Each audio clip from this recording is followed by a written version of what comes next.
Hello everyone, welcome once again in my YouTube channel in AK career academy. तो देखिए, अभी हम लोग क्लास 10th के मैथ को पढ़ रहे हैं, जिसमें आपको चौथा चैप्टर पढ़ाया जा रहा है द्विघात समीकरण यानी क्वाड्रेटिक इक्वेशन। और इसमें आज के वीडियो में हम इस चैप्टर के जो ऑब्जेक्टिव क्वेश्चंस है उसका प्रैक्टिस करेंगे। और ऑब्जेक्टिव क्वेश्चन प्रैक्टिस का 2 वीडियोस बनाया जाएगा, जिसमें ये पार्ट 1 है, मतलब ऑब्जेक्टिव क्वेश्चन का पार्ट 1 वीडियो है। इसके बाद फिर पार्ट 2 को अपलोड किया जाएगा। तो देखिए, इसमें क्वेश्चन को हम स्टार्ट करते हैं। एक नंबर क्वेश्चन आपका कह रहा है निम्नलिखित में कौन द्विघात समीकरण नहीं है। और आपका ये 4 ऑप्शन दिया हुआ है, इसमें चुनना है कौन द्विघात समीकरण नहीं है।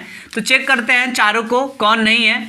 ऑप्शन ए देखा जाए तो x + 3 का whole cube is equal to x into x² + 2 है। तो देखिए, a + b का होल क्यूब बराबर होता है a³ + b³ + 3a² b और प्लस 3ab², ये होता है। अब बराबर x से x² में गुणा कीजिएगा तो x³ और x से 2 में गुणा कीजिएगा तो 2x। तो देखिए, यहाँ पे ये x³ है प्लस में, इसको इस साइड डालिएगा तो माइनस में होगा, तो -x³ और ये +x³ दोनों कट जाएगा। तो अब कौन सा टर्म बच रहा है? 3 × 9 और x²।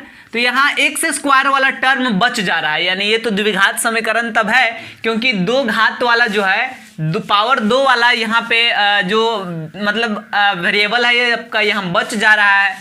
अब देखिए, इसके बाद जो है दूसरा ऑप्शन को भी हम चेक करते हैं और ये देखते हैं कि ऑप्शन बी जो है द्विघात समीकरण में हो रहा है या नहीं। तो देखिए, ऑप्शन बी में है x + 1 का होल स्क्वायर बराबर होता है a² + b² + 2ab। इधर देखिएगा तो 2 से दोनों में गुना होगा, 2x - 2 × 3 = 6। तो यहाँ भी x² वाला टर्म है, इसका मतलब यह भी द्विघात समीकरण होगा। ऑप्शन सी में देखिए, इसमें और इसमें आप जब गुणा कीजिएगा तो x में पहले दोनों से गुना होगा, तो x² + 3x। अब -3 से भी अब दोनों में गुना होगा, तो -3x और -3 इक्वल टू क्या है? 7 है। तो यहाँ अब देखिए, ये दोनों कट जाएगा, इससे कोई फर्क नहीं पड़ने वाला। यहाँ x² वाला टर्म बचा है, इसका मतलब यह भी द्विघात समीकरण है। लेकिन आप यहाँ देखेंगे तो देखिए, यहाँ पे क्या होगा? x² + 1/x² इक्वल टू 1 है। तो इसको आप सॉल्व करेंगे तो देखिए क्या हो सकता है। यहाँ पर यहाँ आप अगर एलसीएम ले रहे हैं, इसका लघुत्तम ले रहे हैं, तो लघुत्तम होगा x²। यहाँ इसके नीचे कुछ नहीं है, तो x² से इस x² में गुना होगा तो हो जाएगा x⁴। अब यहीं से दिख गया कि यहाँ पावर 4 आ गया, x⁴। तो जब पावर में 4 दिख रहा आपको, इसलिए यह द्विघात समीकरण नहीं है, चतुर्घात समीकरण हो गया। तो हमारा आंसर जो है, पूछ रहा था कौन नहीं है, तो ऑप्शन डी ही हमारा द्विघात समीकरण नहीं है। तो इसका आंसर हो जाएगा ऑप्शन डी। अब इसके बाद मतलब आप इसको, ऐसे क्वेश्चंस को इस प्रकार आसानी से चेक कर सकते हैं। क्वेश्चन नंबर 2 जो है, यहाँ कह रहा है निम्नलिखित में कौन द्विघात समीकरण 2x² + 5x - 3 = 0 का एक हल है। तो यहाँ पे मतलब इसमें 4 ऑप्शन दिया हुआ है, तो आप चारों ऑप्शन को यहाँ पुट करके रख के आप चेक कर सकते हो, जिससे 0 हो जाएगा इसका वैल्यू, वही इसका हल होगा। तो आइए हम चेक करते हैं। समीकरण दिया है 2x² + 5x - 3 = 0 और पहला ऑप्शन है -2, यानी x के जगह पे -2 भर कर देखिए। तो देखिए, यहाँ पे जब -2 भर रहे हैं तो -2 का स्क्वायर 4 और 4 दूना 8, अब प्लस माइनस माइनस, अब 5 दूना 10, अब -3। तो बताइए, ये हो गया 8, 8 में से 10 घटेगा तो -2, अब फिर 3 घटेगा तो -5। तो ये 0 कहाँ हुआ? 0 होगा तब ना हल होगा। अब चलिए, -3 ऑप्शन बी में दिया है -3, तो यहाँ -3 भर के देखिए। 2 x² है तो -3 का स्क्वायर करेंगे, अब +5 और फिर -3, अब -3 बराबर 0, तो -3 का स्क्वायर 9 और 9 दूना 18, प्लस माइनस माइनस, अब 5 3 15 और -3 बराबर 0। तो ये देखिए, 18 में से 15 गया 3 और फिर 3 में से 3 गया 0, यानी ये 0 हो जा रहा है। इसका मतलब जो है हमारा ऑप्शन बी ही यहाँ पे सही है, -3 ही इस समीकरण का हल है। अब इसके बाद आइए नेक्स्ट क्वेश्चन पे हम पहुँचते हैं, यानी जो क्वेश्चन नंबर 3 है उसको हम सॉल्व करते हैं। यहाँ पे दिया गया है द्विघात समीकरण x - 3 × x + 3 इजकल टू 7, इसके मूल कौन कौन से है, इसके मूल हमें फाइंड करने हैं। तो काफी आसान है, a minus b into a plus b बराबर होता है a square minus b square. अब बराबर उधर दिया है 7, तो देखिए एक्स स्क्वायर, अब माइनस 3 का स्क्वायर 9 होगा, तो -9 उधर भेजिएगा तो क्या होगा +9, यानी एक्स स्क्वायर बराबर 9 और 7 16, एक्स पर से स्क्वायर हटाइएगा तो इधर रूट हो जाएगा, यानी एक्स बराबर 16 का वर्गमूल तो +-4, यानी आंसर होगा आपका +-4, +4 और -4। ऑप्शन सी में आपको ऐसा दिख रहा है, तो इसका आंसर जो है ऑप्शन सी सही है होगा हमारा। अब आइए इसके बाद जो है हम 4 नंबर क्वेश्चन को बनाते हैं। ये क्या कह रहा है, यहाँ पे दिया गया है x square minus 3x minus 10 equal to 0, x square minus 3x minus 10 equal to 0, ये समीकरण है। और इसके मूल निम्नलिखित में कौन है, इसका मूल आपको बताना है कौन है। तो आप आसानी से गुणनखंड विधि से इसका मूल निकाल लीजिए। यहाँ लास्ट में -10 है, तो 2 को संख्या सोचिए जिसको गुणा करने पर आ जाए 10 और जोड़ने या घटाने पर आ जाए 3। तो एकदम सिंपल है, 5 दूना 10, आप 5 में से 2 घटाइएगा तो 3 हो जाएगा। तो यही काम कर लीजिए, एक्स स्क्वायर यहाँ -3 के जगह पे आप लिख सकते हैं 5 - 2। बताइए, यहाँ 3 के जगह पे हम लिख दिए 5 - 2 इंटू एक्स है, तो into x minus 10 equal to 0। X square x से देखिए -5 एक्स से इस दोनों में गुणा कीजिए तो -5x minus minus plus 2x minus 10 equal to 0। इस दोनों में क्या कॉमन होगा x, तो x -5 बचेगा, अब +2 कॉमन कीजिएगा तो x माइनस फिर 5 बचेगा इजकल टू 0। अब x -5 कॉमन कर लेंगे तो यहाँ बचेगा +x, यहाँ बचेगा +2 इजकल टू 0। अब इस दोनों को बारी बारी से 0 के बराबर जब आप कीजिएगा तो x -5 बराबर 0 यानी x बराबर +5 और x +2 बराबर 0 यानी x बराबर -2, यानी आंसर होगा एक +5 और फिर -2। तो ऐसा किस ऑप्शन में दिख रहा है आपको, +5 और -2, ऑप्शन सी जो है हमारा सही है। अब आइए इसके बाद जो है नेक्स्ट क्वेश्चन पे हम पहुंचते हैं। और नेक्स्ट क्वेश्चन जो है बस देखने में लंबा और डरावना सा दिख रहा है बट है बड़ा सिंपल। देखिएगा क्वेश्चन कह रहा है 12ab x square, 12ab x square अब minus 9a square minus 9a square minus 8b square into x अब -6ab इजकल टू 0, ये क्वेश्चन है। तो देखिए कितना सिंपल तरीका है इसको बनाने का, 12ab x स्क्वायर और फिर -9a स्क्वायर, x से इस दोनों में गुणा होगा तो a स्क्वायर x अब minus minus plus 8b square x अब -6ab लास्ट में दिया ही है अब बराबर 0। अब बताइए इसमें और इसमें क्या कॉमन होगा, ये दोनों 3 से कट जाएगा तो लीजिए 3 कॉमन कर लिए, यहाँ भी a है यहाँ भी a है, यहाँ भी x है यहाँ भी x है, तो 3ax को कॉमन कर लिए तो 3 से ये 12 4 बार में कटेगा और फिर a कॉमन कर लिए हैं तो b बचेगा ना, 2 गो x है, एगो x कॉमन हुआ तो एगो x बचेगा। अब माइनस 3 से ये 9 कटेगा 3 बार में, x कॉमन है, एगो x कॉमन है तो एगो a यहाँ पे बच गया। अब प्लस, अब इस दोनों को देखिए दोनों 2 से कटेगा तो 2 कॉमन कर लीजिए, यहाँ भी b है यहाँ भी b है तो b कॉमन कर लीजिए तो फिर क्या बचेगा, यहाँ पे 2 से 8 4 बार में कटेगा और फिर 2 गो b है एगो b बचेगा x बचेगा, माइनस 2 से ये 6 3 बार में कटेगा, अब b तो कॉमन ही हो चुका है तो बचा है क्या a अब बराबर 0। अब आप देखें तो यहाँ भी 4bx माइनस 3a, यहाँ भी 4bx माइनस 3a, तो फिर आप 4bx माइनस 3a को भी कॉमन कर सकते हैं तो यहाँ पे क्या बच जाएगा 3ax और यहाँ पे बच जाएगा +2b अब बराबर 0। अब इस दोनों को बारी बारी से 0 के बराबर करेंगे तो 4bx माइनस 3a बराबर 0 यानी 4bx बराबर -3a उधर गया तो +3a यानी x बराबर +3a/4b। एगो ये आंसर हो गया। एक आंसर होगा 3ax आप +2b को जब 0 के बराबर करेंगे इसको तो 3ax बराबर +2b उधर जाएगा तो -2b और x बराबर -2b, 3a गुणा में इधर आएगा तो क्या होगा भाग में, तो आंसर हो गया 3a/4b कॉमा -2b/3a। तो देखिए ऑप्शन ए में ही आपको ऐसा दिख रहा है 3a/4b अब -2b/3a यानी ऑप्शन ए ही हमारा सही होगा इसका। तो इस प्रकार हम 5 क्वेश्चन बताएं आज टोटल। इसी ऐसे ही और 10 ऑब्जेक्टिव क्वेश्चन हमें देखना है, तो आइए उसको भी समझते हैं। ये 6 नंबर क्वेश्चन कह रहा है के किस मान के लिए x = -1/2 समीकरण दिया हुआ आपका 3x² + 2kx - 3 = 0 का एक हल है। तो आप इसको कैसे बनाएंगे? यहाँ यहाँ x का वैल्यू दिया है -1/2, तो चलिए यहाँ x के जगह पे -1/2 भरिए, और फिर 2k, अब यहाँ भी x के जगह पर -1/2 भरेंगे, अब -3 = 0। तो देखिए माइनस का भी स्क्वायर प्लस में होता है, तो 1 का स्क्वायर 1, 3 से गुना कीजिएगा तो 3, बटा 2 का स्क्वायर 4, यहाँ प्लस यहाँ minus, plus minus minus 2k/2, but यहाँ 2 से 2 कट जाएगा, और फिर -3 को या यहीं पे रखिए, -3 = 0।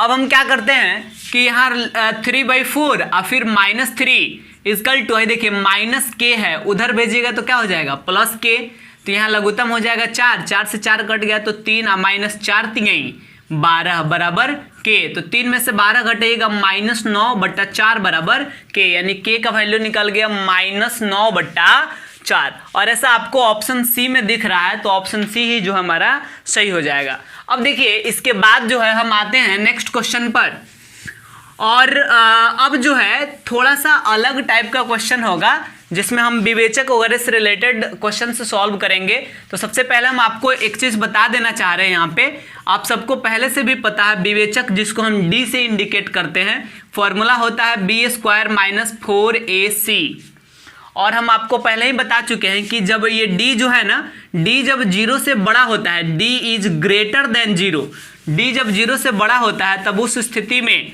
मूल जो होता है ये वास्तविक होता है लेकिन असमान होता है, वास्तविक और असमान होता है। लेकिन d जब 0 के बराबर होता है तब उस कंडीशन में मूल जो होता है वो वास्तविक होता है, और साथ ही साथ ये समान भी यानी बराबर भी होता है। और जब d जो है 0 से छोटा होता है यानी माइनस में, जब d माइनस में होता है तब उस स्थिति में मूल जो होता है ये क्या होता है, अवास्तविक होता है। तो देखिए सबसे पहला यहाँ पे विवेचक यानी डी से रिलेटेड जो क्वेश्चन है आपका 7 नंबर में, यहाँ पे कहा जा रहा है कि √3x² -2√2x अब -2√3 = 0, इसका मतलब विवेचक क्या होगा? तो इसका विवेचक निकालने के लिए यानी डी निकालना है, फॉर्मूला लगा लीजिए b² - 4ac। बोलिए b कितना है -2√2, तो इसका स्क्वायर, अब -4 और a कितना है √3 और c कितना है -2√3। अब आप क्या करेंगे, तो देखिए यहाँ पे -2 का स्क्वायर प्लस 4, स्क्वायर से ये रूट कट जाएगा तो केवल 2 बचेगा, माइनस यहाँ भी माइनस यहाँ भी माइनस, तो माइनस माइनस प्लस हो जाएगा। और देखिए 4 दूना 8, √3 में √3 से गुना कीजिएगा तो खाली 3 बचेगा, 4 दूना 8 और ये 8 यही 24, तो 24 में 8 जोड़िएगा तो कितना हो जाएगा 32, यानी ऑप्शन डी जो है इसका सही दिख रहा है, 32 है।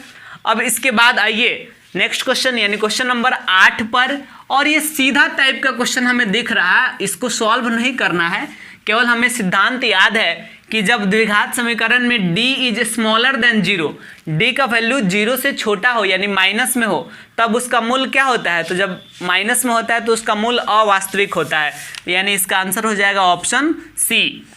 और ऐसा क्यों होता है, कब मतलब ऐसा क्यों होता है कि 0 से बड़ा होने पर वास्तविक और असमान, बराबर होने पर वास्तविक और समान, और छोटा होने पर अवास्तविक, ऐसा क्यों होता है ये हम पिछले वीडियो में बता भी चुके हैं। अगर आप वो वीडियो नहीं देखें कि कैसे आइडेंटिफाई इसको हम करेंगे और आखिर ऐसा क्यों होता है, तो उसका लिंक हम डिस्क्रिप्शन में दे देंगे, आप वहाँ से देख सकते हैं। अब इसके बाद है आपका 9 नंबर क्वेश्चन, किसी द्विघात समीकरण का मूल समान होता है यानी बराबर बराबर, कब, जब d = 0 हो, यानी ऑप्शन जो है इसका बी हमारा सही है।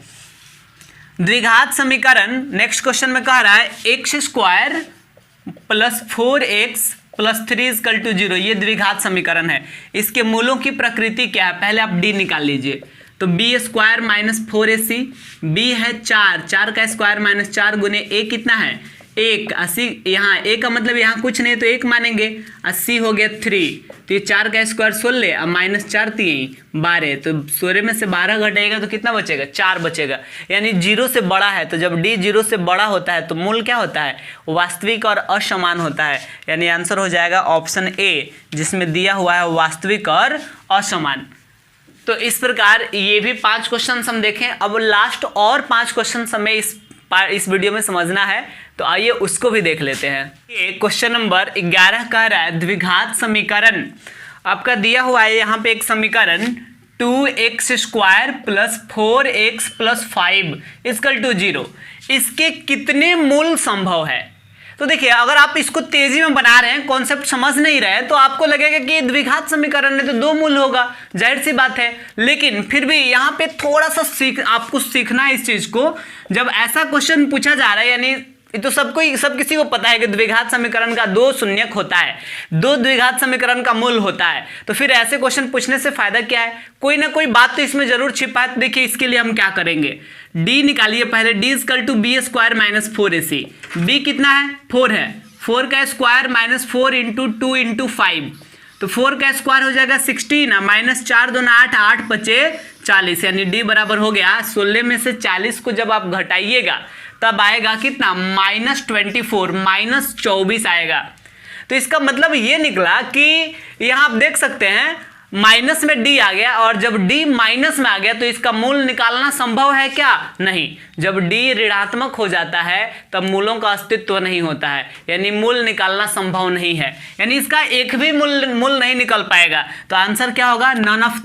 एक भी नहीं, ऑप्शन डी जो दिख रहा है, मतलब इसका 1 2 मूल अनंत तो पूछा ही, अनंत की तो सवाल ही नहीं उत्पन्न हो रहा है, इसका एक भी मूल नहीं होगा, क्योंकि d जो है माइनस में आ गया, 0 से छोटा आ गया। 12 नंबर क्वेश्चन देखिए, k के किस मान के लिए यहाँ पे दिया हुआ है आपका समीकरण 9x² + 3kx + 4 = 0। अब क्वेश्चन में कह रहा है कि k के किस मान के लिए इस समीकरण का मूल जो है समान है। तो आप बताइए, किसी भी समीकरण का मूल समान होता है, इसका मतलब क्या? लिख देते हैं यहाँ, चूंकि मूल समान है, क्वेश्चन में दिया है मूल समान है, इसलिए d = क्या होगा? 0 होगा। 0 होने पे मूल समान होता है, तो d का फॉर्मूला b² - 4ac = 0। b कितना है? 3k, इसका स्क्वायर -4, a कितना है? 9, c कितना है? 4 = 0। तो 3 का स्क्वायर 9 और फिर k² बराबर 9 चौका 36, 36 चौका यहाँ हो जाएगा 144, ठीक है। अब -144 को उधर भेजिएगा तो +144, k² बराबर, देखिए 9 गुणा में है, इधर आएगा भाग में होगा तो 9 से ये कट जाएगा, 16 9 144 होता है। k पर से स्क्वायर हटाइएगा तो इधर रूट होगा, तो 16 का वर्गमूल क्या होगा? +-4। तो ऐसा आपको किस ऑप्शन में दिख रहा है? ऑप्शन सी में है, +-4, यानी इसका ऑप्शन सी ही जो है सही है। अब आइए इसके बाद और जो क्वेश्चंस बाकी है उसको देखते हैं हम। तो क्वेश्चन नंबर 13 को बनाएंगे, 13 को, और यहाँ पे इक्वेशन दिया हुआ है 3√3x² + ax + √3 = 0, और क्वेश्चन में दिया है कि इसका विवेचक 64 है, यानी d बराबर कितना दिया है? 64। तो a का मान ज्ञात करें, तो बोलिए d का फॉर्मूला होता है b² - 4ac = 64 दिया है। b कितना है? b के जगह पर यहाँ a है, तो a² - 4, और a कितना है? 3√3, या c कितना है? केवल √3 = 64। तो फिर क्या हो जाएगा? a² अब माइनस है, देखिए √3 में √3 से गुना कीजिएगा तो 3 हो जाएगा, और 3 3 9, 9 चौका 36, -36 = 64, यानी a² = 64, -36 उधर जाएगा तो +36, यानी a² = 64 36 100, a पर से स्क्वायर हटा दीजिए, इधर रूट हो जाएगा, और 100 का वर्गमूल कितना होता है? 10 होता है, यानी ऐसा ऑप्शन सी में दिख रहा है, तो हमारा ऑप्शन सी ही जो है सही होगा। अब आइए इसके बाद हम बढ़ते हैं क्वेश्चन नंबर 9 पर, क्वेश्चन नंबर 14 पर। क्वेश्चन नंबर 14 को बनाएंगे। कह रहा है यदि समीकरण दिया है ax² + bx + c = 0, और इस समीकरण के मूल समान है, यानी मूल जो है इसका क्या हो गया? मूल समान है। तो आप बताइए, जब मूल समान है इसलिए d इक्वल टू क्या होगा, 0 होगा। तो मूल समान है तो आप बताइए कि वो मूल क्या क्या होगा, वो मूल क्या होगा, मतलब दोनों मूल समान है तो फिर वो मूल होगा क्या। तो आप बताइए, अल्फा निकालने का फॉर्मूला होता है -b प्लस √d/2a होता है। तो बोलिए यहाँ -b प्लस d का वैल्यू तो 0 हो गया है, तो 0 का वर्गमूल भी क्या होगा, 0 ही होगा बटा 2a। तो -b में 0 जोड़िएगा तो -b रह जाएगा ना, अब बटा 2a। और दोनों मूल समान है यानी अल्फा भी इतना ही होगा, बीटा भी इतना ही होगा, यानी दोनों मूल आपका क्या हो जाएगा, -b/2a। और ऐसा हमें दिख रहा है ऑप्शन डी में, ये ऑप्शन डी है, ऑप्शन डी में दिख रहा है आपको ये चीज, तो यही जो है हमारा सही है। अब आइए लास्ट क्वेश्चन बच रहा है आपका 15 नंबर, इसको भी हम सॉल्व करते हैं। और देखिए यहाँ पे दिया है, यदि समीकरण 9x², समीकरण क्या दिया है, 9x² प्लस 6ax अब प्लस 4 इक्वल टू 0, इसके मूल समान है, लिख देते हैं, चूंकि मूल समान है इसलिए d इक्वल टू क्या होगा, 0। तो d का फॉर्मूला b² - 4ac बराबर 0। तो b कितना है, 6a, इसका स्क्वायर -4, a है 9 और c है 4 बराबर 0। तो फिर हो जाएगा 6a² बराबर, ये देखिए 4 चौका 16, 16 9 144, -144 उधर जाएगा तो +144, यानी ये 6 से कट जाएगा, 6 गुणा में उधर जाएगा, सॉरी 6 यहाँ नहीं है, यहाँ 6a का होल स्क्वायर करना था, तो 6 का स्क्वायर 36 और फिर a² तो 36 है, 36 गुणा में इधर आएगा भाग में होगा तो फिर 36 से कटेगा ना, कितना बार में, 36 चौका होता है 144, यानी a पर से स्क्वायर हटाइएगा तो इधर रूट हो जाएगा, यानी a का वैल्यू हो गया +-2। आप +2 भी रख के बना सकते हो और -2 भी रख के आप बना सकते हैं। तो क्या हो जाएगा, 9x² प्लस, यहाँ a के जगह पे आप मान लीजिए कि आप +2 रखिए, a के जगह पे आप अगर +2 रखते हैं तो ये क्या हो जाएगा, 6, a के जगह पे 2 रखना है तो 6 दूना 12, तो यानी हो गया +12x, 6 दूना 12x अब +4 बराबर 0। अब इसका मूल निकालना है, क्योंकि क्वेश्चन में कह रहे हैं कि इसके मूल समान है, तो समान मूल कौन कौन से होंगे, तो इसका मूल आप निकाल लीजिए। होल स्क्वायर मेथड से आसान है, इस 9x² को आप लिख सकते हैं 3x का होल स्क्वायर और 4 को लिख सकते हैं 2 का स्क्वायर। बोलिए फिर क्या होगा कि यहाँ पर 12x है तो आप इसको लिख सकते हैं 2a और b, देखिए 2 3 6 6 दूना 12x, ठीक है। तो फिर हो गया a² plus 2ab plus b² बराबर होता है a प्लस b का होल स्क्वायर बराबर 0। आप यहाँ से स्क्वायर हटाइएगा उधर रूट हो जाएगा, यानी हो गया 3x बराबर 0 का वर्गमूल तो 0 ही होगा ना, तो ये +2 उधर जाएगा तो -2, यानी x बराबर -2/3। अब फिर अगर मतलब ये +2 यहाँ पे रखें a के जगह पर तो इतना आया, a के जगह पर अगर -2 रखे रहते तो यहाँ माइनस रहता, यहाँ माइनस रहता, यहाँ माइनस रहता, तो -2 को उधर भेजते तो क्या होता, +2 होता, फिर 3 जाता तो नीचे में, यानी +2/3 या -2/3, यही इसका आंसर होगा। तो +-2/3 ऑप्शन सी में दिख रहा है, तो यही जो है हमारा सही है। आया समझ में। तो देखिए आज हम लोग काफ़ी इंपॉर्टेंट 15 क्वेश्चन का प्रैक्टिस किए, ऑब्जेक्टिव क्वेश्चन जो द्विघात समीकरण का था। आज हम लोग इतना ही रहने देंगे और अगला वीडियो यानी ऑब्जेक्टिव पार्ट 2 वीडियो में भी हम लोग कुछ इंपॉर्टेंट ऑब्जेक्टिव क्वेश्चंस का प्रैक्टिस करेंगे और फिर उसके बाद हम लोग इसके नेक्स्ट चैप्टर पे पहुंचेंगे।